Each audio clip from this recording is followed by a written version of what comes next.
সকাল। তো আমরা এখন জুলুকে আছি। কালকে আমাদের জুলুক পৌঁছাতে পৌঁছাতে অনেক রাত হয়ে গেছিলো, অ্যারাউন্ড 7 বেজে গেছিলো। রাস্তার অবস্থা খুবই খারাপ, তার সাথে বৃষ্টি, তার সাথে রাস্তাতে স্টোন বম্বিং হচ্ছিল, তো তার জন্য আমাদেরকে আটকে রাখা হয়েছিল। তো এখানে আমাদের পৌঁছাতে পৌঁছাতে অনেকটাই দেরি হয়ে গেছিলো, অ্যারাউন্ড 7। তো সন্ধ্যাই হয়ে গেছিলো। আর জুলুকে তখন এখানে তো অত লাইটস নেই, তো তখন আমি তাই দেখাতে পারি। এই গ্রামটাই হচ্ছে জুলুক, পাহাড়ের বুকে থাকা একটা ছোট্ট সুন্দর দেখতে গ্রাম। তো এখন আমরা যাব এরপরেই ওল্ড বাবা মন্দির, নিউ বাবা মন্দির, ছাঙ্গু, নাথুলা আর শেষ অবধি গ্যাংটকে। তো বাবা মন্দির পৌঁছাতে পৌঁছাতে মোটামুটি 4 ঘন্টা মতন সময় লাগবে, তো একটু পরেই বেরিয়ে যাব।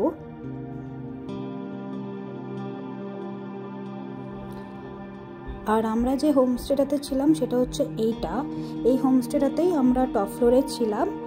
আর মিডিল ফ্লোর বা ফার্স্ট ফ্লোরটাতেই আছে কিচেনের ব্যবস্থা, আর গ্রাউন্ড ফ্লোরও আছে, সেখানেও থাকার ব্যবস্থা রয়েছে। তো মোটামুটি পরিষ্কার পরিচ্ছন্ন হোমস্টে, খাওয়া দাওয়া ঠিকঠাকই আছে। আর এই হোমস্টেটার একদম পাশে রয়েছে জুলুকের শিব মন্দির।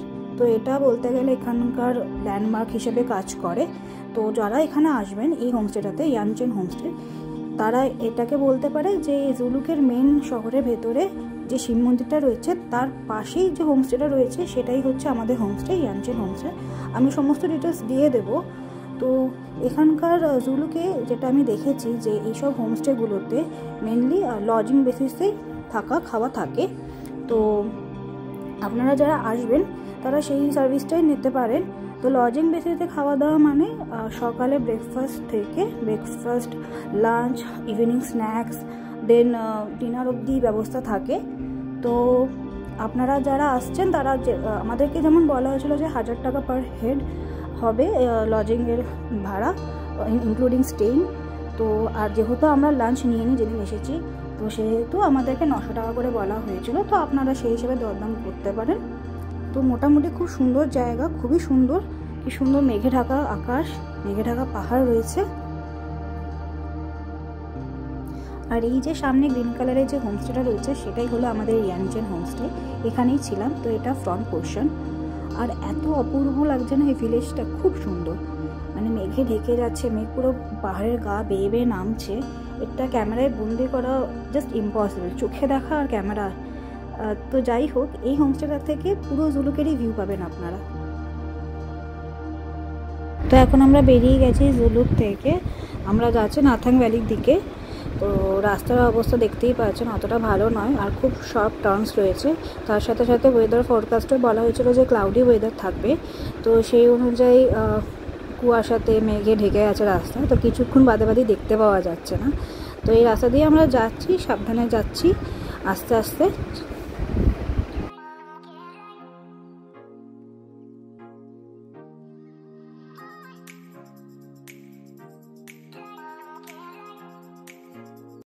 এখন প্রথম ভিউ পয়েন্টে চলে এসেছি। এটা হলো জিগজ্যাগ পয়েন্টের ফার্স্ট স্পট। কিন্তু দুঃখের বিষয় যে এত মেঘ এখানে যে এখন কিছুই দেখা যাচ্ছে না, পুরোই মেঘে ঢাকা, কুয়াশা, আর তেমন ঠান্ডা এখানে। এইটা হচ্ছে অ্যাকচুয়ালি একটা ফটো তোলার জায়গা করেছে, যেখান দিয়ে মানে দাঁড়ালে পুরো জিগজ্যাগ রাস্তাটা দেখতে পাওয়া যাবে। যে রাস্তাটা কাটিয়ে আমরা আসলাম সেই রাস্তাটাই পুরো দেখতে পাওয়া যাবে। কিন্তু মেঘ এত, কুয়াশা এত, কিছুই দেখা যাচ্ছে, মানে 1 হাত দূরের জিনিসও দেখা যাবে না ওখানে দাঁড়ালে। তো কুয়াশাটা মাঝে মাঝে একটু কাটছে, আবার মাঝে মাঝে আবার আরও বেশি পরিমাণে হয়ে দাঁড়াচ্ছে। তো এই দিকে আর দেখালাম না, আমি এই দিকটা একটু দেখিয়ে দিই। তো এখানে অনেক টুরিস্টারই আসছে, দেখছে, হয়তো অন্য সময় ভালো দেখা যায়, এখন দেখা যাচ্ছে। তো এখন আমরা চলে এসেছি আমাদের সেকেন্ড ভিউ পয়েন্টে। এটা হলো থাম্বি ভিউ পয়েন্ট। তো এই ভিউ পয়েন্ট থেকেও ভালোভাবে রাস্তাটা দেখতে পাওয়া যায়। আর খুবই ক্লাউডি ওয়েদারের জন্য দেখছেন তো কিছুই দেখা যাচ্ছে না। তো মেনলি ওইখান দিয়ে সব দেখতে পাওয়া যায়। আর এই রাস্তাটা ক্রস করে, মানে আমরা ওই দিক দিয়ে এসেছি, এই রাস্তাটা ক্রস করে আমরা আসলাম এটা থাম্বি ভিউ পয়েন্ট। আমরা এখন 11,200 ফিট ওপরে রয়েছি। ওয়েদারটা একটু ক্লিয়ার হলে ভালো মতন ভিউ পাওয়া যেত, খুব সুন্দর, মানে যেটা দেখেছি আমরা খুব সুন্দর ভিউ। আজকে যদিও ওয়েদার ফরকাস্টে দেখাচ্ছিল যে পুরোটাই ক্লাউডি থাকবে, তাও আশায় ছিলাম যে একটু দেখতে পাবো। তো এখানে আপনারা এসে একটু ব্রেক নিতে পারেন, এখানে টি শপ রয়েছে, চাইলে আপনারা এসে একটুখানি বসতে পারেন। ওখানে গিয়ে, ওটা একটা টি শপ ছোটো থেকে, ওখান দিয়ে আপনারা চা নিয়ে যদি ওয়েদার ভালো থাকে তাহলে বাইরের ভিউটাকে উপভোগ করতে পারবেন।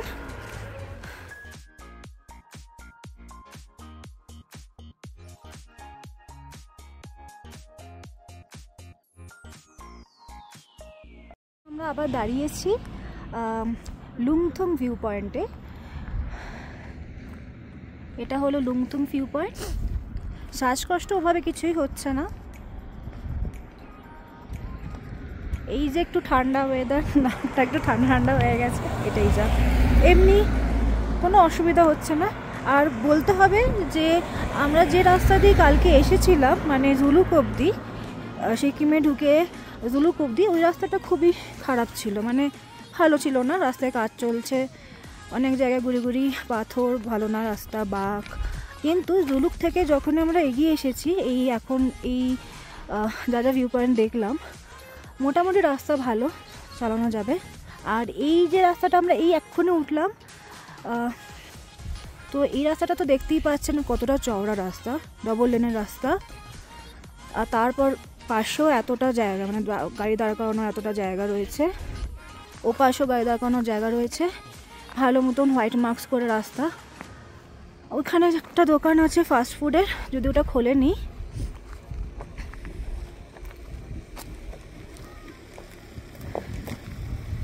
এই আর এই হচ্ছে আমাদের বাহন বলতে পারেন। আচ্ছা, তো চলতে চলতে এখানে রাস্তায় পড়লো এই সাইনবোর্ডটা, যেখানে দেখা যাচ্ছে ওল্ড বাবা মন্দির 6 কিলোমিটার, নিউ বাবা মন্দির 12 কিলোমিটার।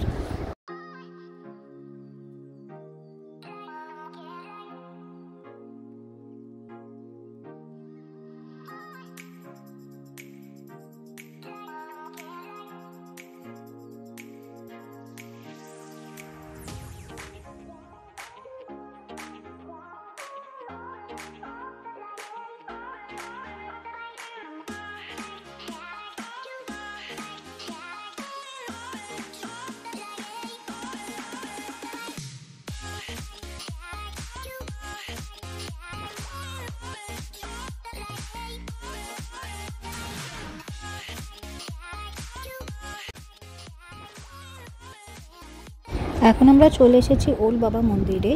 তো রাস্তায় আস্তে আস্তে আমরা প্রচণ্ড বরফ পেয়েছি, এটাই আনন্দের ব্যাপার। আর এখানে এসেও আমরা যেমন বরফ দেখছি। তো সামনেটা রয়েছে, এখান থেকে গ্যাংটক, পাঠানকোট এসব জায়গাগুলোতে কোথায় কত দূর রয়েছে, সেটা কত কিলোমিটার পড়ছে সেটাই লেখা রয়েছে। আর সামনে রয়েছে বসার জায়গা, খুব সুন্দর ডেকোরেশনস করে বসার জায়গা রয়েছে, সেখান থেকে বাইরে এই ক্লাউডি ওয়েদার না থাকলে খুব সুন্দর করে দেখতে পাওয়া যেত। আর এ পাশে রয়েছে জুতো খোলার জায়গা, যেখানে জুতো খুলে ওল্ড বাবা মন্দিরে প্রবেশ করতে হয়, আমরাও সেটাই করব। আর সামনের দিকে রয়েছে একটা ওল্ড বাবা মন্দিরের ক্যাফেটেরিয়া, সেখানে চা, কফি, রিফ্রেশমেন্ট সমস্ত কিছুই পাওয়া যায়, ওখান থেকে চাইলে নিয়ে নেওয়া যেতে পারে। তো এখন আমরা একটু এপাশ ওপাশ দেখে জুতোটা খুলে ভেতরে প্রবেশ করব।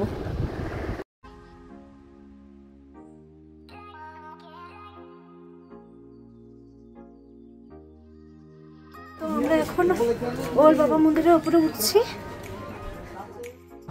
এখন আমরা ঢুকে গেছি ওল্ড বাবা মন্দিরের ভেতরে। এটা আসলে হরভজন বাবাজির মন্দির, তিনিও একজন সৈনিক ছিলেন। তো কথায় রয়েছে যে যখন কোনো সৈনিক কোথাও হারিয়ে যায় বা বরফে ফেসে যান, তাহলে অনেক সময় তাদেরকে উনি স্বপ্নাদেশ দিয়ে এখানে বেসে ফিরে আসার পথটা দেখিয়ে দেন। তো এভাবে নাকি অনেক সৈনিকই ফিরে এসেছেন। তো এটাই হচ্ছে প্রচলিত কথা এখানকার।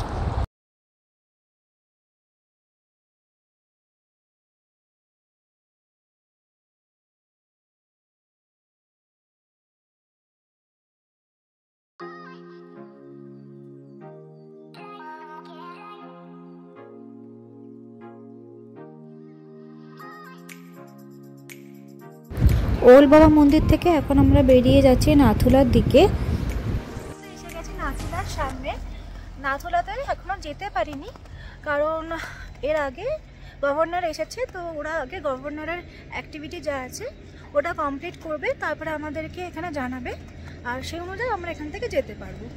কিন্তু আপনারা জাস্ট দেখুন নাথুলা যাওয়ার আগেই কী অবস্থা, কত বড় কি বরফ, খুব বরফ। আমরা মোটামুটি সমস্ত জায়গাতেই বরফ পেয়েছি, ওল্ড বাবা মন্দির, নিউ বাবা মন্দির, তারপরে খুব কোনো জায়গাতেই মানে যেসব ভিউ পয়েন্ট আমরা দেখতে পাইনি ভিউ, কারণ খুব ক্লাউডে ওয়েদার, আর কারণ গতকালকেই হয়তো বৃষ্টি আর স্নোফল হয়েছিল, তার জন্য হতে পারে ওয়েদারটা অতটা ক্লিয়ার নয়। কিন্তু যেভাবে আমরা বরফ পেয়েছি সারা রাস্তা জুড়ে, যেভাবে আমরা বরফ পেয়েছি ওটা মানে অপ্রত্যাশিত আর এত সুন্দর। যারা বরফ ভালোবাসো প্লিজ কাম। আজকে 3 মে, সেই মে মাসে এসে এত বরফ পাবো এটা ভাবাটাই মানে আলাদা। তো এই যে রাস্তাটা, এই রাস্তা দিয়ে আমাদেরকে সোজা যেতে হবে, তাহলে নাথুলা সোজা দিয়ে আরেকটু উপরে উঠতে হবে, তাহলে নাথুলা। আমরা একটু এগিয়ে এসেছি কারণ ওই গভর্নর আসবে, আমরা জানতে পারবো সে অনুযায়ী।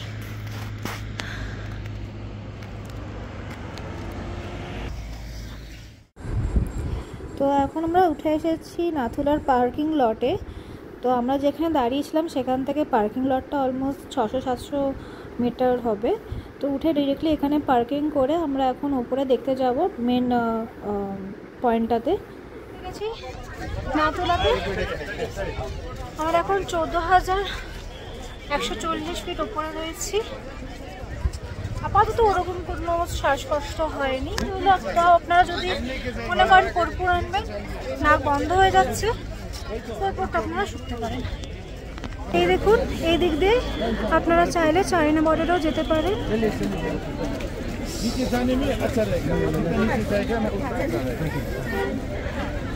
আপনাদের কাছে একটা ফানি ইনসিডেন্টের কথা আমি বলি। সেটা হলো what you gonna do? आप ऊपर जाएगा कि उनके साथ जाएगा? আপনারা দেখছেন তো এখান অবধি গাড়ি আসে, তো আপনারা ডাইরেক্ট নাথুলাতে ঢুকে ডিরেক্ট এই এত অবধি চলেই আসতে পারবেন গাড়িতে করে। একটু রাশ থাকবে বাট ডিরেক্ট গাড়িতে করে চলে আসতে পারবে। আমরা এটা জানতাম না, তো আমরা কি করেছি, আমরা জানতাম যে পার্কিং লটটা ওটাই নিচে, সো আমরা নিচেই পার্কিং করেছিলাম। অ্যান্ড আমরা এতটা যে জায়গা দেখতে পাচ্ছেন, সেই পুরো জায়গাটা পুরো বরফ। আমি আর আমার হাজব্যান্ড এই পুরো জায়গাটা, পুরো ভ্যালিটা দেখতে পাচ্ছেন তো, ওই পয়েন্টটার থেকে এতটা আমরা ট্রেক করে এসে এই পয়েন্টে এসেছি। গেছি নিউ বাবা মন্দিরে। তো ওল্ড বাবা মন্দির ছাড়িয়ে নিউ বাবা মন্দির নতুন। তো আমরা প্রথমে নাথুলাতে চলে গেছিলাম, কারণ নাথুলাতে একটা ক্লোজিং টাইম থাকে। তো যেহেতু গভর্নর এসেছিলেন, তো আমাদের একটু টাইম লেগেছে ওখানে, অনেকটাই। কিন্তু তারপরে আমরা অনেকটাই সময় ওখানে নাথুলাতে কাটিয়ে এখন ব্যাক করেছি নিউ বাবা মন্দিরে দেখতে। তো নিউ বাবা মন্দিরের এখানে এটা হচ্ছে নিউ বাবার মন্দির, আর এই দিকে ওরা খুব সুন্দর গুছিয়ে নিয়েছে। ওইদিকে আছে একটা ক্যাফে, তার সাথে সাথে এখানে ওনার মূর্তি, এখানে ক্যাফে। আর আমার তো খুব সুন্দর লেগেছে এই ভারতের পতাকাটা, এত সুন্দর এই ভ্যালির মধ্যে ভারতের পতাকাটা এইভাবে মানে ছড়িয়ে উঠছে, খুব মানে খুবই সুন্দর লাগছে দেখতে। এখন আমরা এসে গেছি ছাঙ্গু লেকে। নাথুলা থেকে ঘুরে তারপরে নিউ বাবা মন্দির ঘুরে এখন আমরা সোজা গ্যাংটকের দিকে যাচ্ছি, আর ওই পথেই পড়ছে ছাঙ্গু। শীতকালে এই লেকটা পুরোটাই বরফে ঢেকে যায়। এখন অবশ্যই তত শীত নেই, মে মাস চলছে, অনেক লম্বা। মেন যে ওই জায়গাটা দেখছেন আপনারা, ওই জায়গাটাতেই মানে গাড়ি ঘোড়াগুলো সব দাঁড়ায়। আমরা একটু আগে পার্ক করেছি to avoid traffic and all parking problems. প্রচণ্ড সুন্দর, হঠাৎ করে প্রচণ্ড সুন্দর ওয়েদার হয়ে গেছে, চারিদিক খুব স্পষ্ট। সকাল থেকে যেমন মেঘলা ওয়েদার ছিল এখন আর ওরকম নেই। সূর্যি মামা আলটিমেটলি সূর্যি মামা দেখা দিয়েছিলেন, আর তার চক্করে এখন চারিপাশ একটু দেখার মতন হয়েছে। খুব সুন্দর, খুব সুন্দর। লেক যে এত সুন্দর হতে পারে পাহাড়ের ওপরে, না আসলে না বোঝাই যায় না। এসে গেছে এমজি মার্গে। তো রাত অনেক হয়ে গেছে, অলমোস্ট 9টা বাজে। তো আমরা দেখবো কী কী দোকান খোলা আছে, যেটা আমরা জানতে পারলাম যে একটুখানি পরেই হয়তো 9টা, 9:30, 10টার দিকে সব মার্কেট বন্ধ হয়ে যাবে। তাও দেখা যাক। আর খাবার দোকান মোটামুটি 11টার মধ্যে বন্ধ হয়ে যাবে। আর আপনারা যদি আগে আগে চলে আসেন তাহলে চেষ্টা করবেন 6:30টার মধ্যে চলে আসার, কারণ 6:30টার মধ্যে শেয়ার ট্যাক্সি পাওয়া যায়, আদারওয়াইজ তারপর থেকে কিন্তু রিজার্ভ ট্যাক্সি মানে আসবে। ছাঙ্গু লেক থেকে আমাদের নেক্সট স্টপই ছিল গ্যাংটকে ঢোকা, আর গ্যাংটকেই আমরা সেদিনের রাতটা কাটাচ্ছি। তো এখানে এসে আমরা প্রথমে চেক ইন করি আমাদের হোটেলে, তারপরে রিফ্রেশ হয়ে এখন বেরিয়েছি এমজি মার্কেটের দিকে।